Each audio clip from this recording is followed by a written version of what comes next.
امریکی صدر ٹرمپ نے محکمہ تعلیم کو بند کر کے ایگزیکٹو آرڈر پر دستخط کر دیے۔ صدر ڈونلڈ ٹرمپ نے کہا امریکہ سکولز کا تعلیمی معیار انتہائی گر چکا ہے۔ ہائی سکولز کے طلباء کو بنیادی ریاضی تک نہیں آتی۔ واشنگٹن محکمہ تعلیم کے پاس بڑی عمارتیں ہیں مگر تعلیم نہیں۔ سکولز کے معاملات ریاستیں خود دیکھیں گی۔ محکمہ تعلیم بند کرنے پر ریاستی گورنرز خوش ہیں۔ ڈیموکریٹس نے محکمہ تعلیم بند کرنے کا ٹرمپ کا اقدام تباہ کن قرار دے دیا۔ ڈیموکریٹک سینیٹر چک شومر کہتے ہیں ٹرمپ کے ہولناک فیصلے سے اساتذہ، طلباء اور والدین متاثر ہوں گے۔ عدالتوں کو ٹرمپ کے ظالمانہ اقدامات روکنے کے لیے قانون پر عمل کرنا چاہیے۔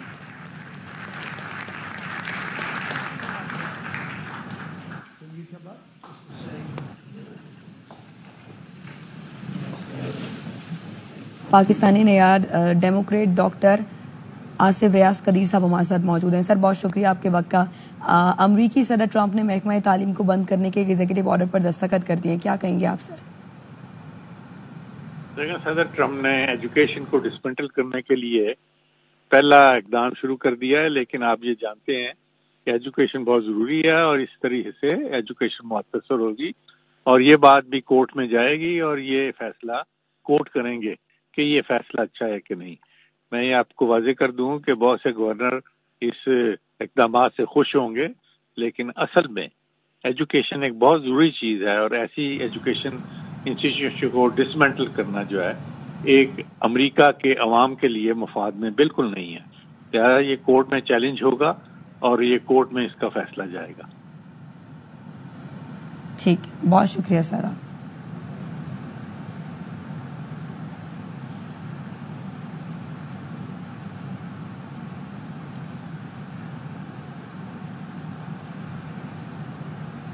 پاکستانی نیاد ریپبلکن ساجد تارڑ صاحب ہمارے ساتھ موجود ہیں، انہیں بھی شامل گفتگو کرتے ہیں۔ سر، امریکی صدر ٹرمپ نے محکمہ تعلیم کو بند کرنے کے ایگزیکٹو آرڈر پر دستخط کیے ہیں، کیا کامنٹ کریں گے؟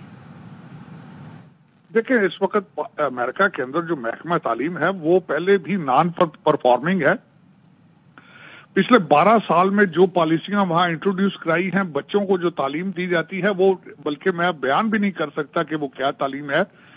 بچوں کو مثال صرف یہ دینا چاہوں گا، اسکول کے اندر بچوں کی ان کی سیکس تبدیل کی جاتی تھی بغیر پیرنٹ کی مرضی کے، اور جو تعلیم دی جاتی تھی آپ کو بتایا نہیں جا سکتا، تو ان ساری چیزوں کو روکنا تھا۔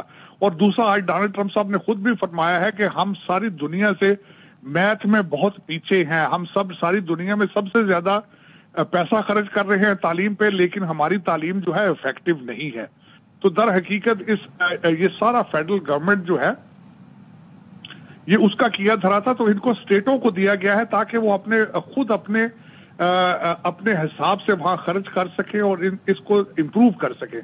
تو دراصل اور دوسرا، اس وقت ڈونلڈ ٹرمپ صاحب کی جو پہلی ترجیح ہے وہ گورنمنٹ کی ویسٹ فل اسپینڈنگ ہے۔ جس طریقے سے ایک لارجر سکیل پہ قوم کا پیسہ تباہ کیا جا رہا تھا، جس کی ایک مثال ہے کہ کووڈ کے بعد سے ابھی تک فیڈرل امپلائیز گھر سے بیٹھ کے کام کر رہے تھے 90% سے زیادہ۔ تو ان ساری چیزوں کو روکا جا رہا ہے اور بالکل ڈونلڈ ٹرمپ صاحب کے مینڈیٹ کا حصہ تھا۔ ڈونلڈ ٹرمپ صاحب جو بھی کر رہے ہیں وہ عوام کی مرضی کے بغیر نہیں کر رہے۔ لوگوں نے ووٹ اسی لیے دیے تھے کہ ڈونلڈ ٹرمپ صاحب کہتے تھے کہ میں ڈپارٹمنٹ آف ایجوکیشن اور ڈپارٹمنٹ آف IRS جو کہ جو ہمارا انکم ٹیکس جو ہے اس کو ختم کریں گے، انٹرنل ریونیو، تو وہ ختم کر رہے ہیں۔ جو بھی ناکارہ ڈپارٹمنٹ ہے، گورنمنٹ کا عوام کا پیسہ ضائع ہو رہا ہے، ساری ترجیحات ہیں، اس حساب سے چل رہے ہیں۔ He is making America great again, safe again, prosperous again۔ تو ساجد صاحب، ڈیموکریٹس یہ کہتے ہیں کہ ہم اس معاملے میں عدالت میں جائیں گے۔ دیکھیں، واقعی وہ عدالت میں جائیں گے کیونکہ پچھلے 12 سال میں ڈیموکریٹ پارٹی نے بہت سے ڈیموکریٹ ججز کو اپوائنٹ کر رکھا ہے جو کہ ڈونلڈ ٹرمپ صاحب کو ان کو مینڈیٹ ڈیلیور کرنے سے روک رہے ہیں۔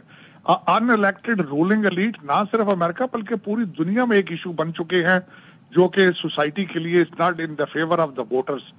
وہ اس کو روکنے کی کوشش کریں گے۔ ڈونلڈ ٹرمپ صاحب سپریم کورٹ میں اس کو چیلنج کریں گے۔ سپریم کورٹ میں اس وقت زیادہ کنزرویٹو ججز ہیں، وہاں سے ان کو ریلیف ملے گی، لیکن قوم کا پیسہ اور وقت ضائع ہوگا۔ ٹھیک، بہت شکریہ سر۔